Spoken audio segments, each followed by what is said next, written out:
Hi everyone, আপনি কি Sherlock হোমসকে চেনেন? চিনেন না নিশ্চয়ই, বা চিনতেও পারেন। শার্লক হোমস ছিলেন একজন one of the most popular investigator, যে তার কেসগুলোকে খুব ভালোভাবে পরীক্ষা নিরীক্ষা করে সমাধান করতেন বা সলভ করতেন।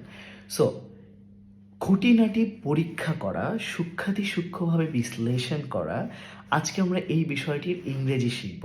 So welcome to one word everyday again. আজকে আমরা শিখব স্ক্রুটিনাইজ। স্ক্রুটিনাইজ স্ক্রুটিনাইজ শব্দটির অর্থ হচ্ছে কোনো কিছুকে ভালোভাবে পরীক্ষা নিরীক্ষা করা বা সূক্ষ্মভাবে বিশ্লেষণ করা বা খুঁটিয়ে দেখা যে আসলে ভালো আছে কিনা।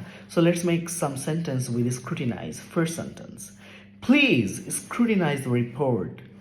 দয়া করে রিপোর্টটি ভালোভাবে পরীক্ষা নিরীক্ষা করুন। Please scrutinise report clearly.